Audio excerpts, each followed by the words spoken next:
دین اسلام Imran YouTube channel پر آپ سبھی حضرات کو خوش آمدید۔ الحمدللہ رب العالمین والصلاة والسلام على سید الانبیاء واشرف المرسلین وعلى آلہ وصحبہ اجمعین، اما بعد۔ قرآن پاک میں اللہ تعالیٰ نے بہت سارے احکامات دیے ہیں، جیسے کہ ہم جانتے ہیں۔ ان احکامات میں سے ایک بہت بڑا حکم قرآن پاک میں جگہ جگہ آیا ہے، اور وہ ہے صبر کرنے کا حکم۔ کئی جگہ قرآن پاک کے اندر آیات موجود ہیں، یا ایھا الذین آمنوا اصبروا وصابروا ورابطوا۔ اس کے علاوہ بھی بہت ساری آیات ہیں۔ غور یہ کیجئے کہ اللہ تعالیٰ نے جو بھی حکم ہمیں دیا ہے، اس کا مطلب یہ ہے کہ اس چیز کی ضرورت انسان کو دنیا میں پیش آئے گی۔ معلوم ہوا کہ صبر کے مواقع بھی انسان کو پیش آئے گے۔ انسان کے اوپر دو قسم کے احوال آتے ہیں۔ ایک وہ احوال ہے جو انسان کی طبیعت کے موافق، انسان جو چاہتا ہے وہی مل جاتا ہے، اور کچھ احوال وہ بھی ہوتے ہیں جو انسان کی طبیعت سے بالکل ناموافقت رکھتے ہیں۔ جیسے کون انسان چاہتا ہے کہ بھائی بیمار ہو جاؤں؟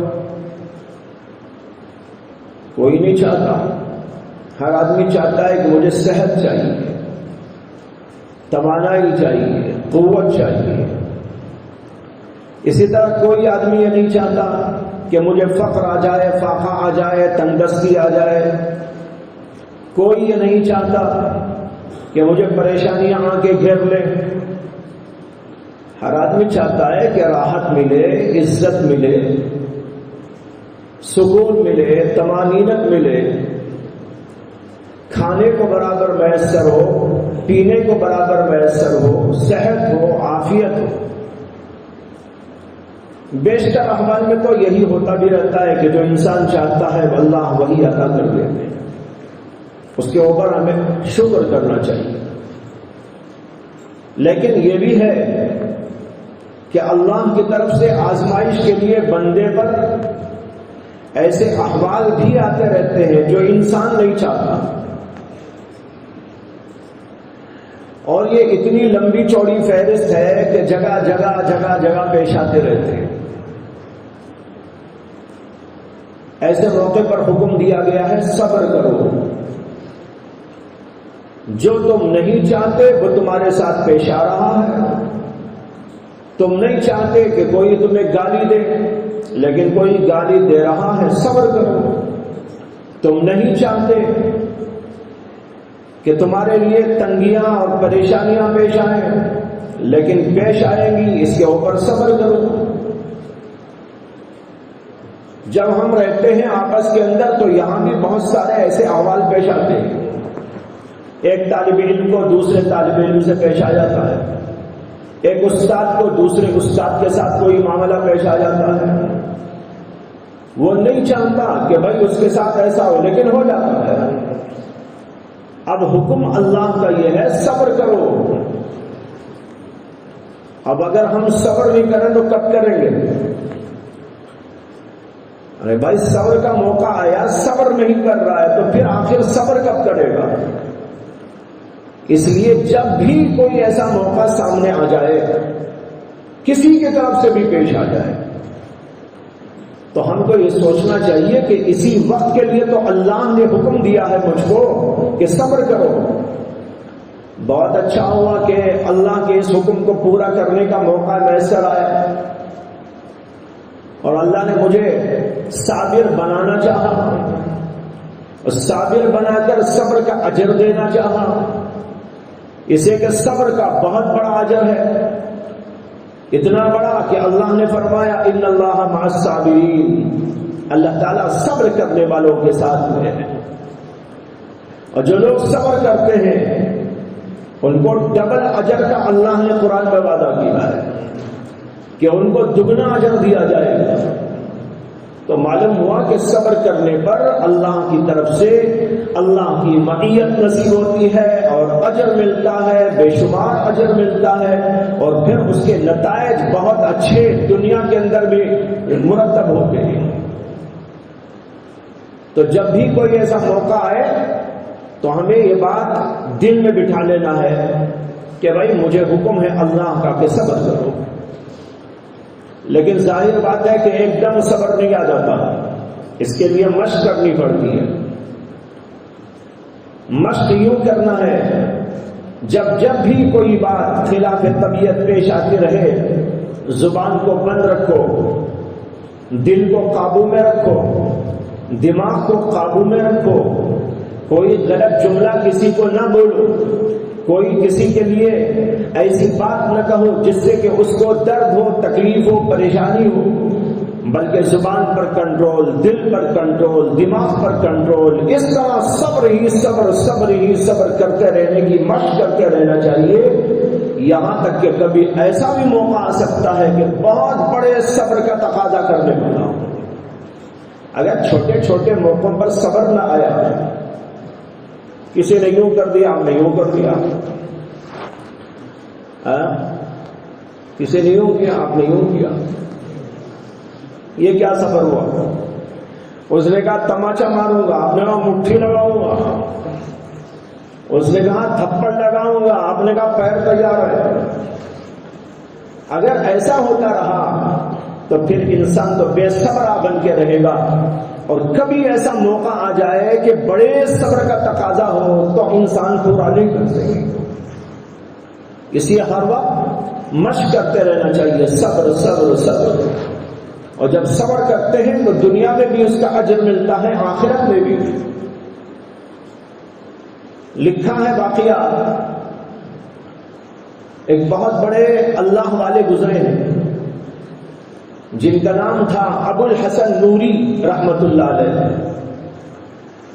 امام ذہبی نے ان کا واقعہ اپنی کتاب الکبائر میں ذکر کیا ہے۔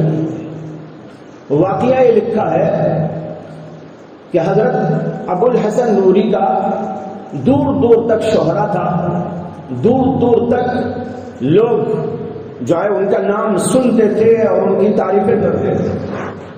ایک آدمی کے دل میں آیا کہ بھئی اتنے بڑے کوئی بزرگ ہیں، اللہ والے ہیں، ان کی زیارت کو جانا چاہیے، دنیا بھر میں ان کا چرچا ہے، جس کی زبان پہ دیکھو انہی کا نام ہے۔ کہتے ہیں کہ ایک آدمی کسی اور علاقے کا ان سے ملاقات کے لیے ان کے علاقے میں پہنچا اور پھر گھر دریافت کر کے ان کے گھر پہ وارد ہوا، گھر پہ دستک دیا، گھر پہ دستک دے کر کہنے لگا کہ بندہ فلاں جگہ سے آیا ہے، حضرت سے ملنا چاہتا ہے۔ اندر سے ایک عورت کی آواز میں لگی، کون حضرت؟ کیا کوئی حضرت وزرت نہیں ہے؟ جاؤ۔ ابے بیچارے پریشان ہو گئے کہ اندر سے کیا بول رہے۔ اس نے کہا کہ میں ابو الحسن نوری سے ملنے آیا ہوں۔ تو کہاں کہہ رہے وہ تو ایسا ہے ویسا ہے، یہ ہے وہ ہے۔ اب جب اندر سے گھر کے اندر سے یہ آواز سنی تو بیچارہ انتہائی پریشان ہو گیا، یہ سوچنے لگا کہ یہ واقعی اللہ والے ہیں یا خامخواہی شہرت ہو گئی۔ میں تو اتنے بڑے اللہ کے ولی سمجھ کر اتنی دور کا سفر کر کے یہاں پر آیا، لیکن یہاں دیکھیں تو گھر کے اندر سے عورت بول رہی ہے، ان کی بیوی بول رہی ہے۔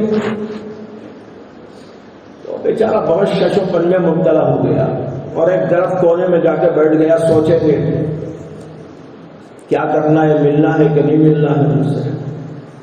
سوچتا بیٹھا تھا، اتنے میں دیکھا کہ کوئی آدمی ادھر سے آ رہا ہے، بزرگ آدمی معلوم ہوتے ہیں اور عجیب شان سے آ رہے ہیں۔ اس شان سے آ رہے ہیں کہ شیر کو سواری بنا رکھا ہے، یعنی شیر کے اوپر سوار ہے اور ہاتھ میں ایک سانپ ہے جو بطور کوڑا استعمال کر رہے ہیں. یہ تو سانپ اور دوسرے شیر، دونوں سبحان اللہ ماشاء اللہ. اب وہ دیکھ رہا ہے کہ ایک آدمی آ رہا ہے، شان کے ساتھ میں آ رہا ہے، نورانی چہرہ ہے، بزرگانہ چہرہ ہے، سپہ صورت ہے، اور شیر کے اوپر سوار ہے اور ہاتھ میں سانپ کا کوڑا ہے. خیر ادب کے ساتھ اٹھ کے کھڑا ہو گیا، معلوم نہیں کون بزرگ ہے. جو قریب آئے تو وہ اسی طرف کو آنے لگے جہاں ان کا گھر تھا. اب اس کے دل میں آیا یہی ہوں گے ابو الحسن نوری. اب بیچارہ ڈر بھی رہا تھا، شیر بھی ہے، سانپ بھی ہے، سامنے جائے تو کیسا جائے. خیر وہ آئے اور اترے، اور پھر اس کے بعد جو سانپ تھا اس کو کسی جھاڑی میں ایسا چھوڑ دیا تو وہ فر سے چلا گیا. اور یہ جو شیر تھا اس سے وہ اترنے کے بعد اس کے کان کو ایسا موڑا اور یوں کر دیا تو وہ دم دبا کے یوں چلنے لگا اور چلا گیا جنگل کی طرف. یہ گھر کی طرف آئے. یہ آدمی کھڑا تھا انتظار ہی میں، سلام کیا اور کہا کہ میں فلاں جگہ سے آیا ہوں اور حضرت ابو الحسن نوری سے ملنے آیا ہوں. انہوں نے کہا میں ہی ابو الحسن نوری ہوں. اب یقین ہو گیا، اب تک تو معلوم نہیں تھا کہ وہی ہے کہ کوئی اور. اب وہ سوچنے لگا کہ اگر یہ ایسے ویسے آدمی ہوتے تو اتنی بڑی کرامت کہاں سے نصیب ہوتی. بہت بڑی کرامت، عظیم الشان کرامت. لیکن پھر دماغ میں یہ بھی آ رہا ہے کہ گھر کے اندر سے ایسی کیوں بات کہی گئی. خیر ملاقات ہو گئی، حضرت نے کہا بھائی آؤ. اندر لے کے گئے، بات چیت ہو گئی، اسے کچھ پوچھنا تھا، کچھ استفادہ کرنا تھا، استفادہ ہو گیا. اس کے بعد جب وہ جانے لگا تو حضرت سے کہا کہ حضرت میں رخصتی چاہتا ہوں، لیکن جانے سے پہلے میرا ایک عجیب و غریب سوال ہے، برا نہ مانے آپ. کہا کیا سوال ہے؟ کہا سوال یہ ہے کہ جب میں آپ کے گھر پہ یہاں آیا، دستک دیا تو گھر کے اندر سے کچھ عورتیں ایسی بات بتا رہی تھی آپ کے بارے میں. میں تو جو ہے بڑا بدظن ہو رہا تھا آپ کے بارے میں، لیکن یہ آپ کی کرامت دیکھ کر مجھے تو یہ احساس ہو گیا، بلکہ یقین ہو گیا کہ واقعی آپ اللہ کے ولی ہیں. آپ سے ملاقات ہو گئی، ظاہر قسمت. لیکن میری سمجھ میں نہیں آ رہا ہے کہ ان عورتوں نے آپ کے بارے میں ایسا کیوں کہا. تو انہوں نے اس سے فتنہ جواب دیا، اور مولانا علامہ ذہبی رحمۃ اللہ علیہ نے اس واقعے کو نقل کیا ہے کہ انہوں نے کہا کہ میاں جب تم نے پوچھ لیا تو بتاتا ہوں کہ یہ جو مقام مجھ کو ملا ہے اسی عورت پر صبر کرنے سے ملا ہے. اس عورت کے ان حالات پر، ایسی گفتگو پر، ایسے طرز عمل پر صبر کرنے سے مجھ کو یہ مقام ملا ہے. اب دیکھ لو کہ دنیا میں بھی اللہ کتنا بڑا مقام دے دیا. اسی طرح کا ان بزرگ کا بھی واقعہ آتا ہے جو بہت ہی نازک مزاج گزرے ہیں، جن کا نام ہے مرزا مظہر جان جانا رحمت اللہ علیہ. بڑے لطیف المزاج، بلکہ یوں کہوں تو شاید مبالغہ نہیں، اور آپ سب بھی جو یہاں پڑھے لکھے ہیں اور کتابیں پڑھتے ہیں وہ بھی میری تائید کریں گے کہ شاید پوری تاریخ میں ایسا آدمی ایک ہی پیدا ہوا ہے، ایسا لطیف المزاج شاید پوری تاریخ انسانیت میں ایک ہی ایک ہے. ہم نے تو کہیں اور نہیں پڑھا ایسا، کسی کے بارے میں نہیں پڑھا. اگرچہ لطیف المزاج اور بھی ہیں، لیکن ان کی لطیف المزاجی کے جو واقعات تاریخ کے اندر موجود ہیں اور ثقہ راویوں کے ذریعے پہنچے ہیں، وہ تو بتا رہے ہیں کہ ایسا شخص تو شاید دنیا میں ایک ہی ایک پیدا ہوا ہے. اتنے لطیف المزاج، کوئی چیز ٹیڑھی ہے سر میں درد ہو جاتا تھا. جب وہ باہر نکلنا چاہتے تھے تو راستے کو پہلے صاف کرنا پڑتا تھا. ان کے خدام راستے کو صاف کرتے اور بالکل ٹھیک اور ہموار کرتے.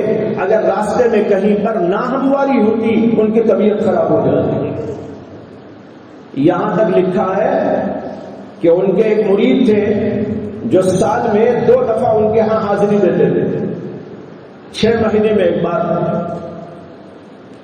بار انہوں نے کہا کہ حضرت میں برساں برس سے آپ کی خدمت میں آتا ہوں، لیکن آج تک آپ نے کوئی فرمائش نہیں کی، میرا جی چاہتا ہے کہ آپ کسی بات کی فرمائش کر دیں اور میں اس کو پورا کر کے اپنے دل کو تسلی دوں۔ انہوں نے کہا بھئی کوئی میری فرمائش نہیں ہے، تم آؤ جاؤ الحمدللہ، مجھے کوئی فرمائش نہیں کرنا ہے۔ لیکن وہ سری ہو گیا، کہنے لگا کہ نہیں حضرت کچھ آپ فرما دیں۔ تو انہوں نے کہا اگر تم پوچھتے ہی ہو تو برا نہ ماننا، سال میں 2 دفعہ جو تم آتے ہو نا، آئندہ سے 1 بار آیا کرو۔ انہوں نے کہا سال میں تم 2 دفعہ آتے ہو، یہ فرمائش ہے میری کہ آئندہ سے بس 1 بار آیا کرو۔ اب بیچارہ بہت پریشان ہوا، وہ تو زیادہ آنا چاہتا تھا، 2 دفعہ تو اس کی سہولت سے آتا تھا، اگر بس چلتا تو اور زیادہ آتا۔ اب حضرت کہہ رہے ہیں کہ فرمائش یہ ہے کہ تم 1 دفعہ آیا کرو۔ بہت پریشان ہو گیا، اس کی پریشانی کو دیکھ کر حضرت نے فرمایا کہ بھائی میں اس لیے کہہ رہا ہوں کہ تم جو کھانا کھاتے ہو، کھانا کھانے کا جو تمہارا طریقہ ہے اور اتنا کھاتے ہو اور یہ بے ڈھنگے انداز سے تم کھاتے ہو، اس کو دیکھ کر میرا پیٹ خراب ہو جاتا ہے، اس کو دیکھ کر میرا پیٹ خراب ہو جاتا ہے، اور اس لیے تمہارے جانے کے بعد مجھے جلاب کی گولیاں لینی پڑیں گی۔ میں بڈھا آدمی 2 دفعہ کہاں سے جلاب لوں گا؟ تمہاری خاطر 1 دفعہ لے لیا کروں گا، آئندہ سے 1 دفعہ آیا کروں گا۔ اب اندازہ کیجئے کہ ان کا کیسا مزاج ہوگا، لطافت مزاج کا کیا ٹھکانہ ہے۔ یہ بھی ان کے لطائف میں سے قصوں میں سے قصہ ہے کہ کسی نے ان کو لوز لا کے دے دیے تھے، لوز کھانے کے مٹھائی ہوتی ہے، تو لوز لا کے دیے، تو انہوں نے اپنے خادم سے فرمایا کہ بھائی تمہیں بھی کچھ لوز دینا چاہتا ہوں، لے لو۔ تو اس نے ایسا کیا، انہوں نے کہا مجھے تو مار ہی دے گئے، یہ بھی کوئی لینے کا طریقہ ہے؟ ارے کوئی کاغذ لے کے آؤ۔ اب وہ بیچارہ گیا، کاغذ لے کے آیا، حضرت نے اس کے اندر لوز رکھ دیے، تو وہ اٹھا کے یوں کرنے لگا، موڑتے ہیں نا تو ایسا موڑنے لگا۔ حضرت کہنے لگے بھائی میں تو زندہ رہنا مشکل کر دیا، ایسا نہیں موڑتے، لاؤ۔ پھر اس کو لیا، بہت ہی سلیقے کے ساتھ اس کی ایسی پڑیا بنائی کہ دیکھنے کے اندر پھول لگ رہی تھی۔ مثال اللہ نے ایسا بنایا۔ پھر 2-4 دن کے بعد انہوں نے کہا کہ لوز کھایا، کیسے لگے؟ حضرت بہت اچھے تھے ماشاءاللہ، بہت لذیذ تھے۔ کہاں کتنے کھائے، کتنے باقی ہیں؟ حضرت تو اسی دن کھا لیے تھے۔ اس نے کہا حضرت وہ تو اسی دن کھا لیے تھے، پیٹ پکڑ کے بیٹھ گئے، میرا پیٹ خراب ہو جائے۔ یہ مزاج تھا ان کا، اتنا لطیف المزاج۔ لیکن ان کو جو بیوی ملی تھی وہ ان کے بالکل برعکس، بالکل طبیعت اس کی الگ، ان کی الگ۔ اس کے اندر کثافت ہی کثافت، بات میں کثافت، مزاج میں کثافت، طرز عمل میں کثافت، ہر چیز کے اندر کثافت۔ لیکن ان کی جو شادی اس عورت سے ہوئی، اللہ تبارک و تعالیٰ کی طرف سے الہام کی بنیاد پر ہوئی۔ علماء نے لکھا ہے کہ ان کا اتنا زیادہ جو لطیف المزاجی ان کے اندر موجود تھی، اللہ اس میں اعتدال پیدا کرنا چاہتے تھے۔ اللہ نے کہا اس عورت سے شادی کرو تو تمہاری مغفرت ہو جائے گی۔ اب وہ ایسی آئی، اس کا بے ڈھنگا پن ہر وقت ظاہر ہوتا رہتا تھا، اور یہ صبر کرتے یہاں تک کہ اللہ نے اتنا اونچا مقام عطا فرمایا کہ ان کو صاحب کرامت، صاحب کشف اللہ نے بنا دیا۔ وہ اڑتے تھے، اپنے مریدوں کو لے کر جو ہے کسی چیز پر بیٹھ کر اڑ جاتے تھے، جس طرح کے اور چیزیں اڑ جاتی ہیں، یہ اللہ نے ان کو کرامت دی۔ لیکن ان کی بیوی کا حال یہ تھا کہ ایک دفعہ وہ اپنے آنگن میں صحن میں کھڑی ہوئی تھی اور اوپر کسی کام سے دیکھ رہی تھی۔ اتنے میں حضرت وہاں سے گزر رہے تھے اپنے مریدوں کے حلقے کے ساتھ، وہ سمجھی کوئی اور بزرگ ہے۔ اس کے بعد جب حضرت اپنے گھر آئے، کہنے لگے تم کیا بزرگ ہو؟ میں نے آج ایک بزرگ کو دیکھا ہے۔ تم کیا بزرگ ہو؟ میں ایک بزرگ کو دیکھ چکی ہوں، ایسے تھے یہاں سے اڑ کے جا رہے تھے۔ انہوں نے دبی زبان سے کہا بیگم وہ تو میں ہی تھا، تم کو نظر نہیں آیا؟ کہنے لگے اچھا تم ہی تھے، اسی کے ذرا ٹیڑھا ہو رہے تھے۔